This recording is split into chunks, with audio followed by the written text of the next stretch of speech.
Hi, y'all. Welcome to As Far as I Know. And this is where I share my personal experiences I think might help you. I do a couple of these a week. If you are, and this is for any sign, this is not sign specific, unlike my channel, I have a channel for Sagittarius. But, okay. My journey through intuition has been twisty turny, but as it probably is for us all. But I feel like it's easier for today's generations. I'm an X Gen, so that should give you a clue. So basically, I detest the word psychic. I don't like labels. I'm a Sagittarius, right? And I believe that, it infers like certain people are more special than others. And it's not true. We actually all have these abilities. It's just, it can be where you're at on your journey, or even if you want to be on a journey, because not everyone wants to do this. I practice intuitive living, meaning I live totally by my intuition. And that's also not for everyone, but you have to know that the mind lies. The mind lies, the mind feeds our emotions. And they are really, and this is really about your body too. And this is what I'm going to go through. I do have a few starting exercises that I have found to be helpful to open intuition. I basically ignored it for a good portion of my life. I used to predict who was calling on the phone, and it became a game.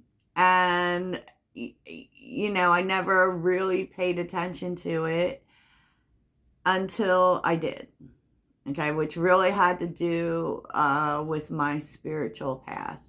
I didn't even realize that, if I'm being real with you, like these gifts, I didn't even realize I had until, like, I always had this really good ability to read people. Um, but I didn't question why that is. I didn't do any of those things. And I actually would say that I didn't even start exploring all of it until I was in my 40s. Yeah, because life really changed then for me, and so I'm going to tell you what I learned. And I will say that one thing, there was a quote by Wayne Dyer that kind of changed my life. Um, when he said, you have to learn to see the space between the leaves. And I feel like he was talking about taking the time, but I started doing that when I would go on walks, right? I started looking for the space between the leaves. And at the end of the day, intuition is listening. It's listening to your body. It's paying attention to what you feel opposed to what you know. Why does the mind lie? Because they're not our ideas. Ideas don't come from there. Ideas come from intuition. They come from our feminine energy. I feel like, we spend our whole life unraveling the conditioning that we've been given, which is no one's fault, because everyone's just doing what they believe is supposed to be done. Where originally these rules come from, who knows? Their parents and their parents and their parents. And so this is how the mind lies, because they're not your ideas. And, emotions are given by the mind, which are both physical responses to things. And, emotions are temporary. Emotions for me are a reaction. And that's why when people say love is an energy, it is not a person, it is not a relationship. I feel like that's why people have so much problems with that. Because love is a choice that you make, right? You choose to love. And when people come into your life, you choose to love them. You know, the narrative that we don't have a choice is not true. So before I get on a rant about love, what's really essential with intuition is knowing how your energy works, which means that you have to really take the time to understand yourself. You have to trust yourself. You will never, ever, ever listen to your intuition if you don't trust yourself. I feel like that's why a lot of the times people don't follow their instincts, which is your intuition, is because they don't believe it, right? Which comes from a space of not trusting yourself. You have to know your body. Your body reacts to things, and your body reacts to, pretty much everything, your thoughts, your feelings, everything. And so you really have to know your body and start listening to your body, because your body tells you everything. Like your body tells you when you're sick, right? You're coughing, you got a fever. That's not coming from your mind. Your body tells you when you're sick. Your body tells you when, if you ever noticed the times where something came up, right? Whether it was an opportunity or whatever it was. And, on the surface, it's a good idea, but something inside you was telling you it was not a good idea. Where did that come from in your body? It could be a pain in your stomach or your heart beating faster. That's your intuition. That's your instincts. It's not coming from somewhere else. So you have to really listen to your body. Okay, so I used to get this when something wasn't going to go right. I used to get this lump in my throat, which a lot of people would associate with the throat chakra, I'm sure, but it literally was a trigger, a warning signal for me, and it happened that way over and over and over again, and then, I never listened. I was just like, oh, I got a bad feeling, but I didn't let it direct me. So I let the outside direct me, and so you really have to get out of this space where you are victimized by circumstances, victimized by situations. You have to really know that you're in control of everything. Now, I will tell you that, getting my personality test done and everything was very helpful to me, because it made me realize that how my energy works. Everything comes through feeling for me. I don't see visions. I don't hear them in my ears. They come through feeling, everything. And it's how I live my life. Everything in my life is through feeling. And once I connected to my intuition, my life got better. I was more relaxed.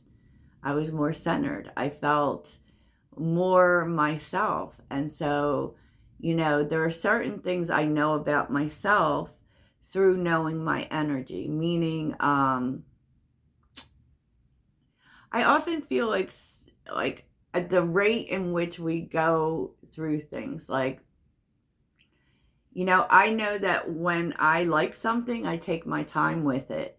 But when I'm just trying to get it out of my way, I will move really quickly. I know that I have an insane work ethic when I'm invested, meaning I'll work 12 hours a day if it's something I really want. And I am very, I don't put things off. I'm not a procrastinator. If you've ever had a reading from me, you'll notice that I don't It's not, it's not 3 to 5 business days, nothing like that. And I don't judge other people for that, but I like, if you schedule a time, that's when you're going to get your reading, period. End of story. Because that's how I work, right? That's how I work. I also know that I have to highly protect my energy. I don't work well with other people. I know that I'm easily distracted. So in terms of, so personal readings is a good example of that. I connect very well via this social web world, right? But in my real life, in my personal life, I don't like a lot of people around me. And when it comes to personal readings, I like to do them. I don't know, maybe I have a touch of the ADD, but I can't do it with people right there. There's something very distracting to me, and I can't focus on the energy if, say, one-on-one readings don't work for me. Zoom readings don't work for me because I get totally distracted. And often it is, because I can control energy if we're not from a distance. So that's why I do all of my readings via video, because I don't have trouble tapping into the energy, but I do have trouble if you're sitting right there. Because then I'm dealing with all of the things that are running through you as well. I know I'm easily distracted. And this is what I mean by getting to know yourself. Also paying attention to your sacral chakra. Okay? So certain things that will really create a clear field for your intuition is... Now, meditation is one, but meditation looks different to different people, and that's what I say all the time. Meditation is not a one size fits all. I have a hard time. I'm a fire sign. Fire signs have a hard time sitting still. And so, I have a hard time just sitting and meditating for any length of time. So what I figured out is that I can diversify, because I also get bored very easily. I can diversify. I meditate when I'm walking. I meditate in the shower. You can meditate exercising. And basically why we meditate is to clear your mind, because you have to get out of your mind and into your body. Okay? Your sacral chakra has to always be clear. Not always. I mean, you can't keep it clear every minute of the day, I'm sure. But you have to effectively do work to keep that clear, because that is, you cannot get intuitive hits if your sacral chakra is blocked. Ways to keep your sacral chakra open are, well, basically movement. Creativity is a good one. I have a creative outlet. It doesn't, and you do it for joy. You're not doing it necessarily. I first noticed it when I was doing freelance writing. So open my sacral chakra right up. But do something creative. Exercise, walking, sex. Sex is a big one. I'm sorry. But anything that helps you to be in tune with your body. And so, like creativity works, but you also need to be in tune with your body. One that really helps, if you, like, I often find that when my sacral chakra needs work, my hips start to hurt. And so hip circles are a good one. I mean, there's like so much in terms of dance, but you have to know a lot about your body and really notice the times when you do. Maybe you're getting downloads, you don't even know you're getting them, right? Because you think, oh, well, that can't be true, because in this world, we're always looking for evidence of things. I find this is something I always have to reinforce when I'm doing readings, is that you can't look for evidence. It's why I never say resonating, like, because I feel like at times people will look to fit it into what's going on in their life right now. But if you're in tune with your intuition, you kind of know, oh, I think this is for me, even if it hasn't happened yet, even if it hasn't happened. So you have to be really in tune with your body. You have to train yourself to take emotions out of the picture. Be discerning to be able to feel what you know. Start to look at how you are connected to everything. You know, I also feel like oneness is so important in terms of intuition, like the ability to see ourselves in others, to see ourselves in this and that, because once you can see that we are all connected, you know, it makes the transfer of information that much easier. You know, and the thing about intuition is, if you're trying to train yourself towards intuition, towards being intuitive, you have to believe it. You have to believe what is being given. You know, and it's literally always inside you. And so, yeah, all of these things are really important. And so I do kind of have a few methods. I think the other thing that's really important is that you have to practice. You have to do things constantly that you know, we can very much take for granted, those kinds of abilities. But you have to practice every day. I feel like do something to keep your intuition open, right? So how I started with it was something I saw. I can't even remember where I saw it, but it's because of the fact that evidence, you know, is so important. And that tends to be why we don't believe intuition, is because it's not a physical, tangible thing we can hold, right? Or see, or touch, or feel, you know. So, you know, we have to start to believe in the unknown. And I think a lot of times, even it happens to me too, where, you know, I don't know, could this really be true? Is this true? You know, but this world teaches us not to trust ourselves in that way. You know, we are part of a whole, but we are also ourselves. And so you have to practice every day. What helped, the first thing I started doing was I gave my intuition a name separate from mine.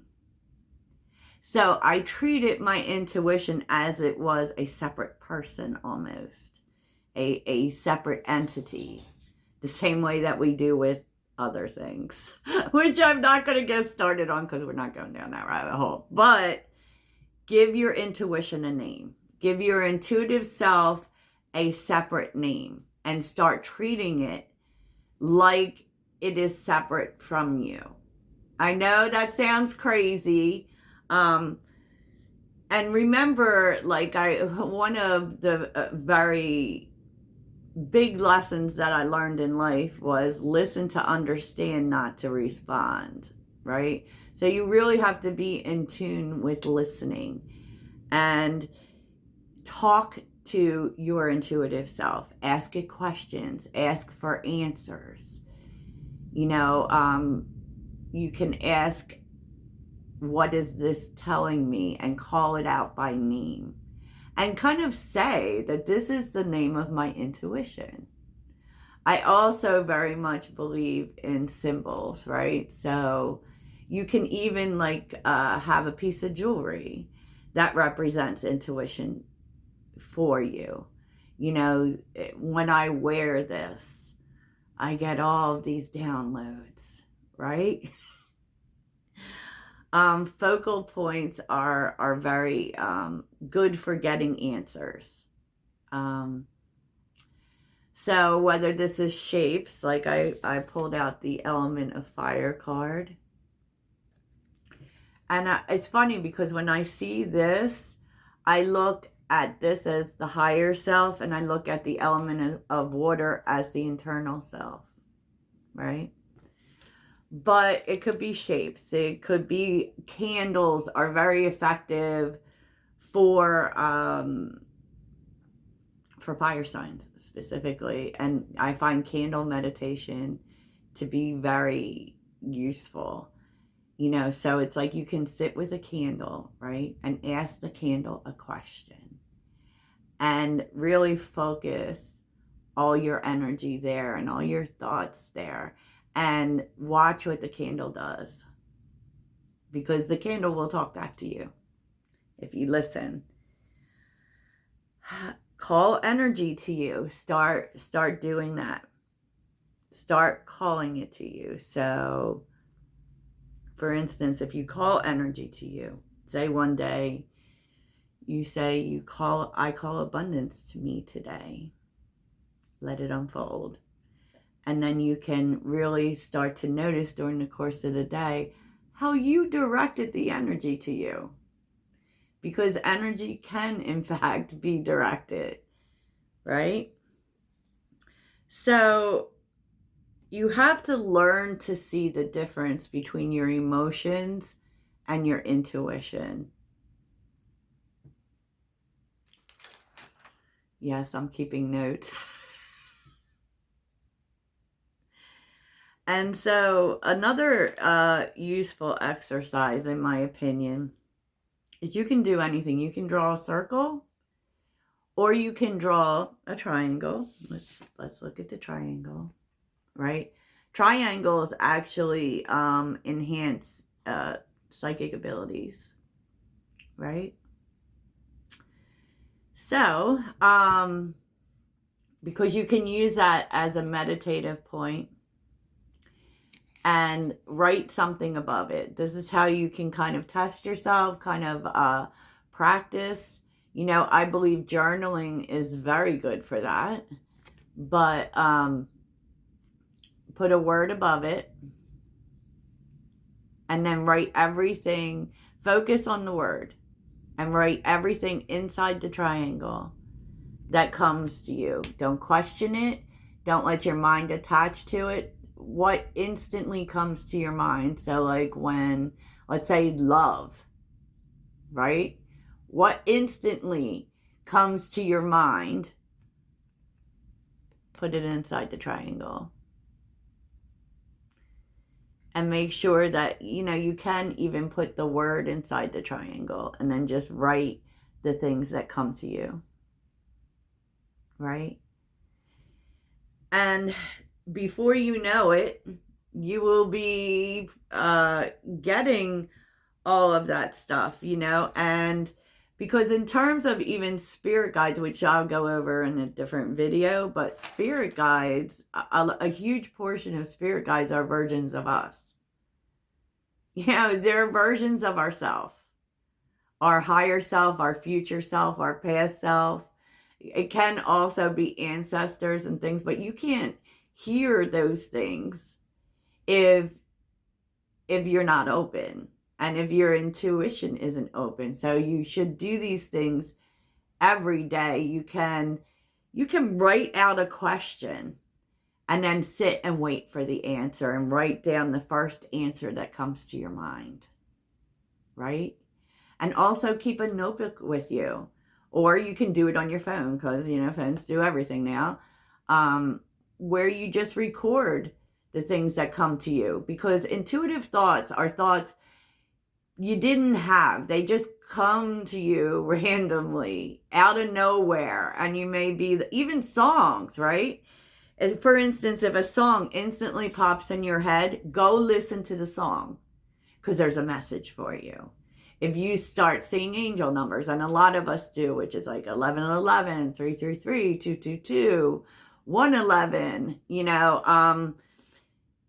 people often ask what they mean. They do have a core meaning, but what you really need to ask yourself is, what were you thinking of at the time? Where were your thoughts at the time? What was coming to you at the time?